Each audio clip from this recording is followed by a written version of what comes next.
일단 지금 피곤하실 텐데 제가 최대한 그냥 핵심만 그냥 말씀드리겠습니다. 그래서 일단 저는 이번에 2024 임용을 쳐서, 네, 아까 재권 선생님께서 뭐 제가 높은 성적을 합격했다고 하셨는데, 근데 뭐 저는 진짜 높은 성적이라고 생각을 일단 안 하고 그냥 약간 노력이랑 약간의 운만 하면은 갈 수 있는 성적이라고 생각을 해요, 사실. 그래서 그냥 저는 진짜 높은 성적이라고 생각 안 하는데, 일단 1차 추정이 제가 75.67 해가지고 0.4배수 살짝 안쪽이었고, 2차도 진짜 정말 경기도가 진짜 2차가 약간 유명하잖아요. 그래서 2차도 사실 저도 왜 그렇게 나왔는지 모르겠거든요. 그래서 약간의 운이 더해져서 최종 성적을 한 0.2x 배수 정도 받고 합격을 했습니다. 그래서 근데 사실 제가 정말 뭣도 아니고 진짜 대단한 사람도 아닌 게, 제가 이게 사실 초등 임용을 사수를 했어요, 4번을. 그래서 제가 진짜로 머리 나쁘면 몸이 고생한다의 전형적인 예거든요. 그러니까 저는 제 말이 절대로 정답도 아니고, 진짜 흘려들을 거는 흘려들으시고 도움이 될 것 같은 말만 취합하셔서 자신의 약간 공부 스타일에 첨가만 하시면 될 것 같아요. 그래서 저는 지금 이런 거인 줄도 몰라가지고 지금 당황해가지고 선생님이 말씀을 안 해주셨어요. 그래가지고 일단은 그래서 그냥 우선 제가 일단 피곤하시니까 빨리 말씀드리자면, 제가 이렇게 삼수를 하는 동안 페인을 곰곰이 생각을 해봤어요. 그래서 일단 현역 때는 제가 페인이, 솔직히 말해서 이거는 제가 말씀드리기가 부끄러운 게, 현역 때는 제가 그냥 열심히 안 했습니다.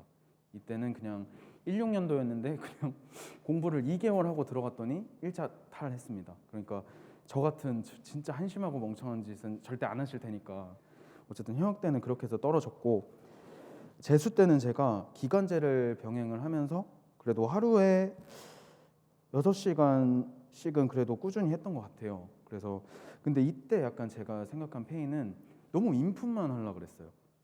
그래서 이렇게 뭐 답을 어떻게 써야 되고, 모의고사 때 답안은 어떻게 작성해야 되고, 이럴 때는 키워드가 이거다라는 생각을 인지를 안 하고 너무 인풋에 그러니까 좀 몰두를 한 결과, 결국 이때도 그 당시 성적으로 1.5배수 성적이 떴어요. 그래서 진짜 이때는 이제 경험하신 분들도 있겠지만 1.5배수 점수를 받으면 2차를 일단 하기가 싫거든요. 그래서 이때도 그냥 진짜 이 성적으로 그냥 꾸역꾸역 스터디 원드라고 그냥 2차만 해서, 2차도 결국 낮았던 되게 암울한 해였던 것 같습니다. 그리고 이제 정신을 차리고 삼수 때가 됐죠. 근데 이때도 기간제를 병행하긴 했어요. 병행하긴 했는데, 이때는 재수 때 실패를 생각하면서 복습하면서 약간 연습 문제 같은 것도 많이 풀고, 그리고 기출 문제 또 시간 재면서 다시 풀고 막 분석을 했었고. 근데 이때는 오히려, 그러니까 문제가 뭐였냐면, 이때는 오히려 모의고사를 너무 많이 풀었어요, 마지막에 가서. 그러니까 재수 때보다 열심히 했고 그 아웃풋 연습도 한 게 맞는데, 이거는 그냥 좀 흘려 들으셔도 돼요. 근데 저 같은 경우는 모의고사를 너무 많이 푼 것도 약간 독이 됐었던 것 같아요. 그래서 나중에 가니까 막 이거는 이거였는데 이 강사는 왜 이렇게 가르치지? 하고 막 되게 섞였었어요. 그래서 뭔가 저는 올해는 모의고사 그냥 9개만 풀고 들어갔거든요, 9월 달에. 그래서 삼수 때는 살짝 이렇게 나중에 가서 너무, 그러니까 원문을 좀 읽어야 되는데 모의고사 막 아웃풋 하는데 치중해서 오히려 되게 안 좋은 성적이었죠. 사실 1배수 밖이었으니까. 그래서 이때도 한 1.2배수, 1.3배수였던 것 같은데, 막 뒤집기 위해 열심히 했는데 결국 엄청 적은 점수타로 떨어져서, 결국에 이 시험은 정말 1차 깡패다, 1차를 일단 잘 봐놔야 2차도 마음이 편하다라고 느꼈어요. 그래서 일단 재수 3수 때는 확실히 초수 때보다 공부 시간은 늘었는데, 제가 굉장히 안 좋았던 습관 중 하나가, 그러니까 기본적이고 남들 맞히는 거를 정확하게 숙지한 다음 지엽적인 내용을 봐야 되는데, 나중에 갈수록 이게 마음이 급하다 보니까 지엽적인 내용에 너무 매몰됐었어요. 그러니까 제가 일단은 제일 뭔가 제 경험상 제일 드리고 싶은 말은, 일단은 이 시험은 정말 제가 느끼기에 남들 맞히는 것만 다 맞히면 교육과정 50점은 충분히 넘을 수 있다 생각하거든요. 그래서 너무 나중에 갈수록 지엽적인 거에 매몰되는 거가 아니라, 일단은 지금부터 차근차근, 그러니까 교육과정 모형 그리고 강론 내용들 기본적인 거, 그리고 재권쌤께서 말씀하신 중요한 내용 차근차근 잘 숙지를 하고, 그런 내용들이 기초 체력이 돼서 이제 지엽적인 내용들을 하나하나 추가하는 공부가 좀 방향에 맞았던 것 같아요. 저는 그래서 너무 지엽에 매몰되지 않았으면 좋겠고, 근데 지엽을 또 보지 말란 소리는 아니에요. 요새 또 막 그런 것도 너무 이상한 문제도 많이 나오니까 어쨌든 기본적인 거 중요한 거를 확실하게 숙지를 해놓고 모르는 것을 줄여나가는 공부를 하는 게 좋은 것 같다라는 게 제 생각입니다. 그래서 아까 말씀드렸듯이 그리고 인풋뿐만 아니라 진짜 키워드를 넣어서 정확하게 답을 작성하는 것이 이 서답형 시험에 맞는 거라고 또 많이 느꼈어요. 그래서 여기까지가 일단 제가 삼수까지 왜 좀 뭐가 페인이었는지였고, 그리고 이제 제가 이제 사수를 하면서 조금 좀 바꿨던 거, 이제껏 바꿨던 거를 조금 말씀드리고 싶어요. 그러니까 여기 아마 현역분들도 계시고 재수 이상 분들도 계실 텐데, 제가 사실은 재수 3수 때까지는 6개월 기간제를 했었어요. 근데 정말 조금 좀 아무런 얘기일 수도 있는데, 제가 2016년도에 본 임용 시험이랑 이번에 2022년도, 23년도에 본 시험은 완전히 다른 시험이었어요.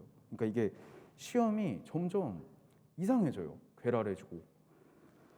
그래서 이거를 조금이라도 대비를 하려면 기간제를 6개월, 그러니까 나는 일단 머리가 나쁘다고 이미 인정을 하고 인지를 하고 있었어서 저는 그냥 기간제를 이번엔 좀 기간을 줄이고 그냥 3개월만 하고 공부를 그냥 조금 일찍 시작해야겠다라고 저는 결정을 내렸었어요. 그러니까 이거는 뭐 제 결정이니까 그냥 참고만 하셨으면 좋겠고, 그래서 저는 사수 때는 그냥 기간제를 집 앞에서 3수 정도만 하고 5월까지는 그렇게 기간제 하면서 푹 쉬다가 5월 중순부터는 공부를 시작했던 것 같아요. 그러니까 저는 그때도 어쨌든 경기도를 친다 생각을 했었으니까, 그래서 저는 좀 공부 시간을 좀 늘리는 방법을 선택을 했고, 그리고 운동을 일단 진짜 꾸준히 했어요. 거의 저는 12일 날 1차 전까지 11일까지도 전날까지 그 호텔 헬스장에서 40분 헬스 했거든요. 그래서 그러니까 이것도 뭐 선택이신데 조금 막 산책 이런 게 아니라 그래도 하루에 30분 정도는 몸에 열이 나고 그래도 한 조금 땀이 나는 운동을 하는 걸 진짜 추천드려요. 왜냐면 그렇게 해서 저도 처음엔 괴로웠는데 한 5개월만 넘어가도 9월달, 10월달에 진짜 체력에 아무 문제가 없었어요. 그러니까 운동이란 게 그냥 하실 거면 막 간단한 산책 이런 거 말고 정말 몸에 열이 나고 그래도 어느 정도는 땀이 나는 운동을 하는 것을 저는 추천을 드리고 싶어요. 그래서 지금은 시험 끝나고 약간 막 맛있는 거 먹고 막 뭐 먹느라 살이 다시 찌긴 했는데 어쨌든 그때 운동이 되게 도움이 됐던 것 같아요. 그리고 사수 때는 공부를 하면서 아까 말씀드렸던 답을 아웃풋하는 연습을 되게 수시로 했어요. 그게 연필로든 아니면 머릿속으로든. 그러니까 예를 들어 과학 강론 중에서 그냥 뭐 임용은 이렇게 간단히 나오지 않지만 예를 들자면 예를 들어 과학에서 하늘이 파란 이유를 말하세요. 이렇게 하면은 키워드로 한 3가지 정도가 떠오르잖아요. 그러니까 만약에 과학에서 하늘이 파란 이유가 파란 이유를 물어보면 맞다, 여기에는 일단 파란색 파장이란 개념이 들어가야 될 것 같고, 그리고 파장의 길이에 대한 그 키워드도 들어가야 될 것 같고, 그리고 반사에 대한 키워드도 들어가야 될 것 같다 라고 이런 식으로 좀 공부를 하고 이 문제에 대한 키워드가 무엇인지 생각을 되게 끊임없이 했었어요. 그래서 최대한 그 키워드를 다 넣어서 답을 정확하게 쓰는 연습을 되게 많이 했던 것 같아요. 이게 아무래도 서답형이니까 키워드 채점이잖아요. 그러니까 그 해당 문제에 대한 키워드를 정말 빠짐없이 최대한 정확하게 쓰는 연습을 하는 게 되게 중요한 것 같아요. 그거를 저는 진짜 공부하면서 그냥 수시로 했어요. 그냥 생각나는 대로. 그러니까 뭐 기간을 두지 않고 최대한 많이 해야 키워드를 끄집어내는 연습을 잘 할 수 있을 것 같습니다. 그리고 특히 이것도 어쨌든 서답형이라도 내 기억 속에서 쓰는 거긴 하더라도 최대한 주관 개입을 안 하려고 했어요. 답을 쓸 때. 그러니까 최대한 지문이랑 문제, 자료에서 그 출제자의 의도를 파악하려고 엄청 노력을 했어요. 그러니까 최대한 주관을 배제하고 거기서 그냥 무조건 뽑아 쓰는 거죠. 그래서 그 연습을 되게 많이 했던 것 같습니다. 그리고 또 재수 3수 때까지는 뭐 기출 분석했다고는 했는데 저는 막상 그냥 기출 인강만 듣고 혼자서 곰곰이 오랫동안 생각해 본 적이 없던 것 같아요. 그래서 사수 때는 5월부터 그래도, 그러니까 이거는 만약에 현역이신 분들은 조금이라도 좀 일찍 하는 걸로 추천드릴게요. 기출 분석은. 근데 저는 이제 5월부터 하긴 했는데 어쨌든 기출 분석은 일찍 하면 할수록 좋은 것 같아서 저는 뭐 08년도 이전 기출은 솔직히 그냥 과감히 말하자면 전 다 버렸어요. 그리고 09년도 객관식 기출부터 혼자 되게 곰곰이 이렇게 차례대로 풀었던 것 같아요. 이게 09년도, 12년도 객관식 기출을 풀다 보면 엄청 복습이 잘 돼요. 왜냐면 그때 오히려 과학 같은 거는 지금보다 훨씬 어려운 문제들도 있었고 그리고 난해한 문제들도 되게 많거든요. 그래서 그 09, 1, 2년도 객관식 기출 보고 그리고 1, 3년도부터 지금 기출까지 본 게 저는 도움이 많이 됐던 것 같아요. 그러니까 이게 기출 분석이란 게 사실 보면서 저는 이렇게 했거든요. 그냥 그때 나왔던 주요 개념이 뭐고 앞으로 뭔가 이런 개념이 나올 것 같다랑 그리고 문제 형식 그리고 문제 스타일 같은 걸 많이 봤어요. 그래서 제가 아까 막 문제를 머릿속으로 많이 만들어 봤다고 했잖아요. 그래서 그때 기출 형식을 생각하면서 기출 형식에 맞게 문제를 이렇게 만들었던 것 같아요. 그래서 그런 거를 익히는 게 그러니까 기출 분석이 되게 중요한 것 같고 그러니까 처음부터 기출 답이 당연히 잘 안 써지거든요. 그러니까 최대한 많이 노출되면서 익숙해지는 게 진짜 중요한 것 같아요. 그래서 저는 그래서 기출을 보는 게 진짜 그런 게 중요한 것 같고 특히 09, 1, 2년도는 안 풀어본 경우가 많기 때문에 진짜 복습하는 데 좋아요. 약간 자기 아웃풋 연습 그런 거 하는 거 좋은 것 같고 그래서 기출 분석은 스스로 꼭 하시는 걸 추천드립니다. 그리고 위재권 선생님 강의에서 제가 정말 좋았던 거는 중등 기출이랑 초특 개념을 짚어주신다는 거였어요. 이게 이번에 작년 기출을 보시면 아시겠지만 국어랑 영어가 형식이 굉장히 난해했어요. 이게 답이 딱 떨어지는 것도 아니고 엄청 약간 더럽게 쓰는 경우가 되게 많았거든요. 그러니까 아시겠지만 근데 중등 기출을 보면은 그런 문제들이 엄청 많아요. 그래서 이게 그 위재권 선생님 중등 뽀개기 교재가 있잖아요. 그래서 그런 걸로 중등 기출을 한번 쫙 보면은 답들이 다 떨어지지 않고 엄청 다 약간 서답형 논술형 중간으로 이렇게 막 비벼 쓰는 문제가 엄청 많거든요. 그래서 저는 그렇게 중등 기출을 이렇게 선생님 교재를 통해서 보면서 되게 작년 국어 영어와 같은 좀 난해한 유형들 대비가 많이 됐었던 것 같아요. 그리고 솔직히 말하자면 이건 제 생각이지만 이제는 초등 임용도 중등 기출 보는 게 그냥 필수라고 생각을 해요. 지금 체육은 너무 중등 기출이랑 너무 비슷해졌고 이제 과학도 21년도 뭐 청구의 적도 막 이런 개념들이 막 그냥 초등에서도 막 던져버리잖아요. 그러니까 중등 기출 보는 게 저는 너무 중요하다고 생각해요. 그리고 초특 기출 개념 같은 경우는 위재권 선생님이 강조해 주셨던 거 잘 숙지하면은 이게 초등에서도 또 나오니까 그 단적인 예로 20년도랑 그리고 22년도 총론 기출이 초특에서 출제됐던 애들이 그대로 나왔거든요. 그러니까 재권 선생님이 항상 지나가시면 그러니까 수업 중에 말씀하시는 초특 개념도 잘 숙지해 두시면은 그게 초등에 진짜 또 나올 확률이 크다고 생각합니다. 그러니까 중등 기출, 초특 이거는 이제 뭐 추가가 아닌 그냥 보는 게 정말 필수라고 생각을 해요. 저는 그래서 저는 도움을 많이 받았습니다. 네. 그리고 이거는 그냥 선택인데 이거는 제가 그냥 했던 건데 저는 뭐 SNS나 인스타를 그냥 아예 삭제했었어요. 뭐 이건 선택이에요. 선택이고 그리고 뭐 막 그 DC 인사이드 초교결 그리고 초임공 이런 것도 그냥 일자 전까지 쳐다도 안 봤습니다. 아무래도 저는 성격상 자꾸 비교를 하게 되고 모의고사 점수 어떻다 이런 걸 보면은 되게 흔들리더라고요. 그러니까 아무래도 네 번째다 보니까 되게 조급한 마음도 생기고 저는 그래서 차라리 그런 데 들어가서 멘탈이 흔들릴 바에 그냥 유튜브를 많이 봤던 것 같아요. 차라리. 그리고 근데 제가 이건 뭐 광고 그런 거 아니고 제가 도움을 많이 받았던 카페는 그 구 도미넌트 시그니처 그 카페가 진짜 도움이 많이 됐어요. 그리고 그분이 그 카페 이게 진짜 광고가 아니라 그 뭐지?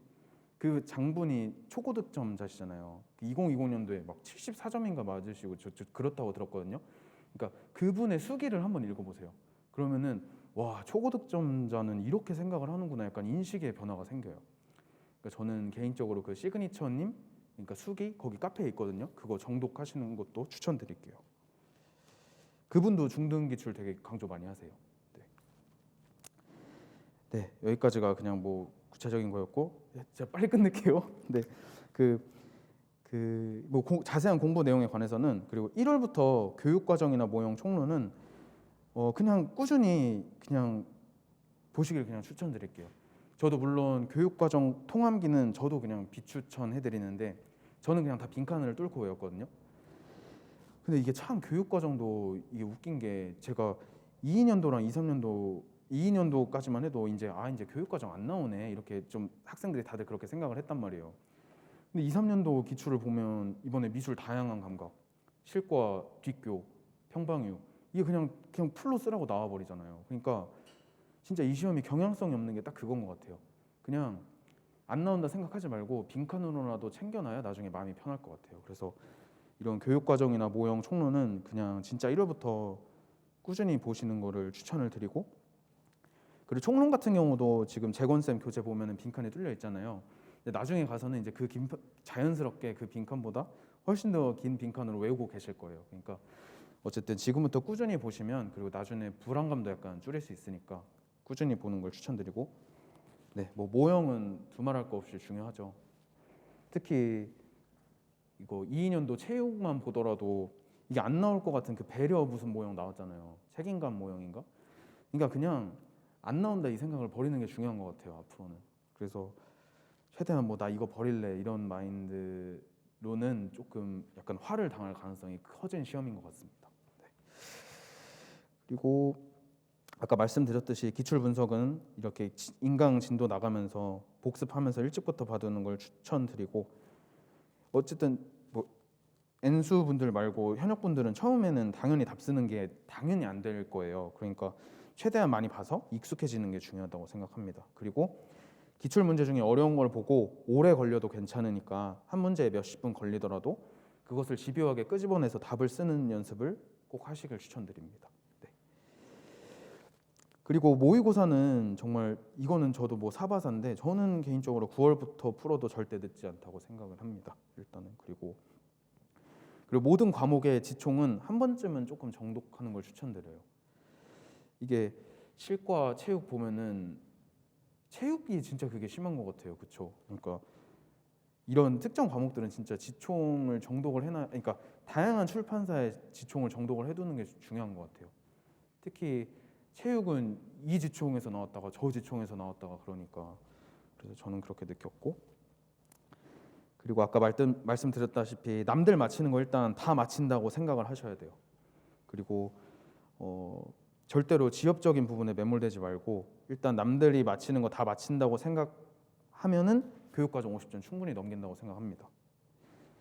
특히 그러니까 모의고사랑 실제 시험은 다르다고 생각을 해야 되는 게, 우리 실제 시험은 실제 현장에서의 압박감도 있고 그리고 체감 난이도라는 상대 난이도가 존재하잖아요. 근데 모의고사는 아무래도 실제 시험보다는 그게 우리가 조금은 마음이 편하잖아요. 조금 긴장되더라도. 그래서 모의고사 같은 경우는 그러니까 실제 시험처럼 뭐 주는 문제가 별로 없고 대부분 문항이 엄청 난해하단 말이에요. 그러니까 그거를 항상 감안을 하세요. 어쨌든 실제 시험에서 진짜 정신 똑바로 차리시면은 맞출 건 다 챙길 수 있어요. 진짜로. 네. 그러니까 그런 상대 난이도가 있으니까 막 진짜 뭐 모의고사처럼 막 이렇게 지엽적인 것만 나오는 거 아니야 이런 걱정은 진짜 하지 마세요. 네.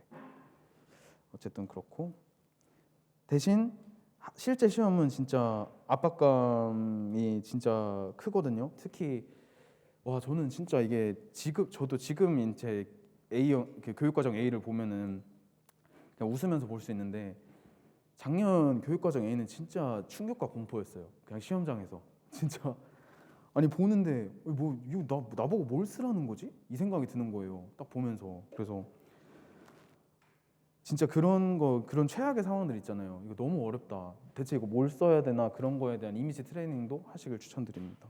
네. 어쨌든 그래서 이런 모의고사 같은 걸로 흔들릴 때 그냥 기출을 보면서 그래도 기출은 이렇게 주는 문제도 나온다 하면서 마인드 컨트롤을 잘 하셨으면 좋겠어요. 그리고 아까 언급드렸지만 이거 안 나온다, 버린다 이런 마인드는 좀 버리시길 추천드립니다. 네.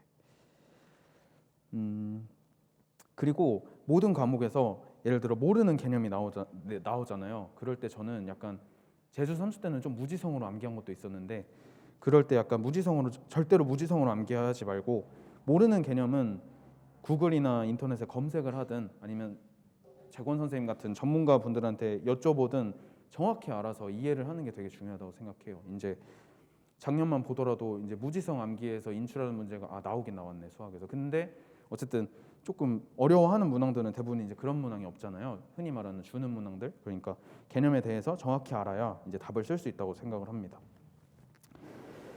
그리고 일단 과목별로 또 간략하게 말씀드리자면 일단 국어 같은 경우는 국어는 저는 국어랑 영어가 살짝 저는 제일 그래도 막 이렇게 무지성 암기보다는 그래도 사고력이 요하는 문제가 많다고 생각을 하거든요. 그래서 국어 영어는 진짜 조금 많이 풀어보면서 독해력을 늘리는 게 진짜 중요할 것 같아요. 왜냐하면 최근에 임용 지문들 보면 국어가 영어가 되게 길잖아요. 지문량이 되게 많아서 어쨌든 여기서 많이 풀어야 된다는 게 항상 생각을 하면서 그래서 많이 풀어서 일단 독해력을 진짜 늘리는 게 되게 중요할 것 같아요. 왜냐면 이게 시험은 시간이 정해져 있으니까 아무래도 국어나 영어 같은 과목들은 좀 정해진 시간 내에 정확히 풀어야 되잖아요. 그래서 조금 많이 푸는 게 조금 저는 도움이 많이 됐었고, 그리고 요새 문학에서 자꾸 어려운 개념이 많이 나오더라고요. 그래서 이거는 뭐 재권 선생님이나 아니면은 뭐 여러분들이 뭐 따로 보시는 그런 자료들에서 잘 정리를 하시면 좀 얻어 걸릴 수 있을 것 같습니다. 제가 그 예로 그러니까 2, 3 임용에서 제가 어조를 그런 식으로 맞췄거든요. 그러니까 이게 살짝 운의 영역인 것 같아요. 제가 어조를 10월 달인가 그냥 이렇게 지나가듯이 봤거든요. 어디서? 기억은 안 나는데. 그러니까 어쨌든 얻어 걸릴 수 있으니까 그런 심화 개념들도 그래도 한 번쯤은 검색해서 정확히 봐두시면 아마 장기 기억으로 남을 거예요. 그리고 뭐 국어는 뭐 말할 필요도 없이 교교론 너무 중요한 것 같고, 그리고 이게 지도서의 교과서 내용 보면 갑자기 중간중간에 책 선생이 나와요. 국어는. 근데 그 책 선생이 항상 핵심 용어를 잘 설명해 주거든요.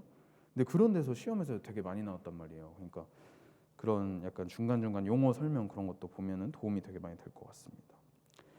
그리고 사실 수학은 제가 이번에 수학을 좀 틀려서 할 말이 없는데, 뭔가 다들 아시겠지만 수학은 지도서 배경 지식이 문제가 아니라 교과서 내용 그 자체를 숙지하는 게 매우 중요한 것 같아요. 그래서 실제로 단원명이 나오고 거기서 이제 어떤 활동을 하는지, 어떤 교구를 쓰면서 교과서가 전개가 되는지 보는 게 되게 중요할 것 같아요. 특히 이번에 최근 수학 트렌드를 보면 학년군별 계열 그 위계를 아는 게 되게 중요했잖아요. 그래서 예를 들어 작년만 보더라도 1, 2학년 수업인데 직각의수가 갑자기 나와가지고 여기서 뭐 잘못된 거 찾아라 해서 결국에는 직각의수 쓰고 이게 3, 4학년군 내용이기 때문이다가 정답이었잖아요. 그러니까 수학은 그렇게 어떤 학년군별 그 개념 침범 이런 위계 그거를 제대로 숙지하는 게 너무 중요한 것 같아요. 최근에 기출 문제들이 다 그렇기도 하고. 그래서 진짜 도형 같은 경우도 교과서 내용만 숙지해도 성공인 것 같아요. 사실 수학이 이렇게 하나하나 보면 이렇게 난해하진 않잖아요. 그러니까 결국은 양이 많아서 이렇게 까먹게 되는 것 같아요. 그러니까 수학도 교과서 내용을 좀 오랫동안 차근차근 잘 익혀주셨으면 좋을 것 같고, 근데 사회야말로 일단 지도서 그 배경지식 뒷부분 있잖아요. 거기를 진짜 잘 봐야 될 것 같아요. 사실 저 이번에 정보격차 그 답을 저는 지도서에서 한 번도 못 봤는데, 제가 듣기로는 그게 3, 4학년 그러니까 교과서 어디 이렇게 빈칸에 그 용어 설명되는 거 있잖아요. 거기서 봤다는 친구들도 봤고 그렇게 들었거든요. 그래서 어쨌든 지도서든 그 교과서든 그 특정 용어를 이렇게 설명하는 것을 잘 보고 이게 정확히 숙지하는 게 진짜 중요할 것 같아요. 사회가 대부분 그런 문제였으니까. 네. 그리고 아까 재권 선생님 말씀처럼 위재권 선생님 말씀처럼 진짜 가설 쓰는 문제 이거 그리고 활동 쓰는 문제 이거를 그러니까 해당 키워드를 넣어서 쓰는 게 너무 중요한 것 같습니다.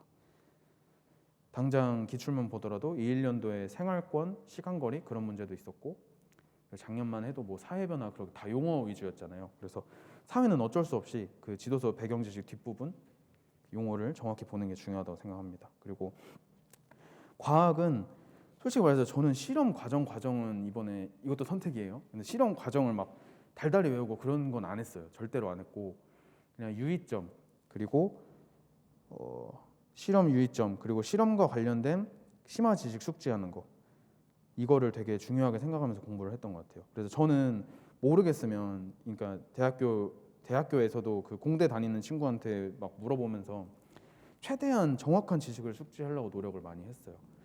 그리고 아까 뭐 재건 선생님한테는 말씀드린 내용인데 어쨌든 저는 이 과학 같은 거는 공부하면서 약간 다른 자료도 많이 참고를 했었고 그래서 어쨌든 진짜 최대한 과학은 정확한 지식을 숙지하려고 했어요. 네. 그래서 그게 중요한 것 같아요. 그냥 모르겠으면 그냥 무조건 검색하세요. 혼자 암기하려고 하지 말고. 저는 그게 좋은 것 같고 영어는 얘는 진짜 그 뭐라고 해야 되지? 뭔가 근데 이번에 디코더블 쓴 사람이 몇이나 될까요? 저는 그냥 생각을 해봤거든요. 그냥 이게 그러니까 모든 과목이지만 제 생각이기도 하고 제 마음가짐이기도 했지만 어쨌든 어쩔 수 없이 우리가 모르는 문제들이 당연히 나오잖아요. 그러니까 이 시험이 지금까지 만점자가 없는 거고 그러니까 어쨌든 자기가 모르는 문제가 무조건 나온다는 걸 알아야 될 것 같아요. 그래서 어쨌든 영어 같은 경우도 뭐 교결원, 교육과정 그냥 최대한 많이 봐서 익숙해지는 게 중요하다고 생각해요. 저는 근데 영어 교육과정 통함기를 하지 않았고 예를 들어 소리와 철자의 관계 이렇게 중요한 것들 있잖아요. 그런 거 그냥 빈칸을 많이 뚫어서 숙지를 했던 것 같아요. 그래서 이번에 그래서 영어 문제 중에서도 이 소리와 철자의 관계를 넣어서 비벼 써서 아마 맞힌 것 같아요. 그래서 영어도 그냥 최대한 많이 읽고 그리고 지문을 많이 봐서 정해진 시간 내에 좀 정확하게 독해하는 능력을 기르는 게 중요하다고 생각합니다. 그래서 국어, 영어가 약간 그런 것 같고 그리고 음악은 솔직히 말해서 저는 백지도 이런 거 진짜 다 버렸어요. 뭐 저는 다 진짜 버렸고 그리고 백지도 이번에 제제곡 3, 제제곡 4 그게 약간 백지도스럽긴 했는데 이건 제 개인적인 의견이지만 저는 어쨌든 안 했습니다. 백지도 이런 건 안 했고 그리고 음악은 근데 조금 좀 이상하게 들릴 수 있었는데 음악 미술은 그나마 재밌어서 뭔가 불만 없이 공부를 하다 보니까 그냥 자연스럽게 익혔는데 제가 사실 음악을 쥐약이라 저 진짜 모르거든요. 이거는 그냥 진짜 여러분들 스타일대로 공부하시면 될 것 같아요. 음악은 사실 제가 진짜 잘 드릴 말씀이 없어가지고 그리고 미술은 미재건 선생님 교재가 너무 좋은 것 같아요. 저는 미술은 재건 선생님 교재만 받고 대신 그러니까 그 미술은 또 근데 기출에서 그 막 스텐실 과정 막 이런 것도 나왔잖아요. 그러니까 어쨌든 그 미술도 이렇게 해당 기법이 있으면 그 기법을 어떻게 순서대로 정확히 써야 되는지 숙지하는 게 매우 중요하다고 생각을 합니다. 그리고 미술 같은 경우도 이렇게 너무 저 같은 경우는 너무 지엽에 매몰되지 않고 최대한 기본적인 것만 잘 챙기려고 했는데 해서 그래도 뭐 저는 그냥 그렇게 공부를 했습니다. 사실 2, 3년도 같이 나와버리면 할 말이 없잖아요. 그러니까 이게 한 과목씩 어쨌든 우리의 뒤통수를 때리기 때문에 그냥 이것도 그냥 지엽에 매몰되지 않고 기본적인 거 챙기면서 나중에 이제 지엽적인 걸 채워나가는 식으로 공부를 했던 것 같아요. 그리고 체육도 재건쌤 교재 내용 숙지만 잘 해도 되게 좋은 것 같아요. 강론은 거기 재건쌤 교재에 조금 자세히 많이 나와 있으니까 자기 방법대로 그런 키워드만 넣어서 이렇게 순서 같은 거 잘 정리해두면 좋을 것 같고 근데 체육 같은 경우는 특히 아까 말씀드렸다시피 다양한 출판사의 지총을 받는 게 되게 중요하다고 생각을 해요. 그 예로 작년에 인지점검, 수행점검 이런 개념도 나왔었으니까 어쨌든 체육이 진짜 지총 봐두는 게 진짜 중요한 것 같아요. 그리고 실과도 지총과 교육과정 모형 너무 중요하죠. 사실 실과도 강론이 어떻게 나올지 몰라서 일단은 근데 저는 실과도 이 예체능 계열 지도서는 웬만하면 재건 선생님 강론 뽀개기에 다 들어가 있어서 사실 그거 보기도 벅찼습니다. 재건 선생님 교재 다 보기도 너무 벅찼었어요. 그래서 거기서 이렇게 예체능 계열 뭐 지엽적인 내용은 그런 지도서 보시면서 본인이 판단하셔서 이렇게 그냥 취합하셨으면 좋겠습니다. 그리고 도덕도 사실 저는 할 말이 없는 게 저는 그냥 지총이랑 교교론을 그냥 정독하면서 그냥 최대한 완벽하게 숙지하려고 했어요. 그래서 모형도 예를 들어 배려 모형 이런 거 빼고는 웬만하면은 그래도 키워드 위주로 단계명이나 활동 같은 거는 숙지하려고 노력을 했고, 근데 진짜 뭐 통암기를 하라는 게 아니라 저는 최대한 모형도 키워드 위주로 이렇게 기억을 했던 것 같습니다. 네. 그리고 통교는 그냥 저는 위재관 선생님 교재로 지총까지 되게 꼼꼼하게 봤던 것 같아요. 이제 점점 통교도 막 구성차시 이런 거 막 지엽적인 거 내기 시작하니까 교육 과정 이렇게 잘 보는 게 되게 중요할 것 같고, 그리고 마지막에 총론은 그냥 빈칸을 뚫면서 점점 빈칸을 이렇게 늘려 나가는 식으로 공부를 했던 것 같습니다. 네. 네, 일단 여기까지 준비를 했는데 일단 제가 마지막으로 정말 드리고 싶은 말씀이, 일단 저는 절대로 여러분들 각자 본인이 아니기 때문에 지금 여러분들의 마음과 그 힘든 마음과 고민에 대해서 진짜 어떻게 함부로 논할 수는 없는 입장이지만, 저도 이거를 뭔가 4번 겪다 보니까 저도 되게 멘탈 뭐 진짜 많이 깨지고 막 진짜 하기 싫고 그런 순간이 되게 많았거든요. 그래서 사실 제가 드리는 말씀들이 너무 좀 전형적인 내용이라 이게 도움이 됐을지는 모르겠는데, 어쨌든 제가 그냥 드리고 싶은 말씀은 정말 응원하고 이게 반드시 성공하실 거라고 믿으셨으면 좋겠어요. 그러니까 어쨌든 지금부터 약간 여기서 강의 듣는 의지랑 약간 초심이 있다면 진짜 뭐라도 할 수 있을 거예요. 진짜 여러분들은 저처럼 진짜 4번째까지 고생하지 마시고 반드시 올해 탈출하시길 기원하겠습니다. 어쨌든 이상입니다.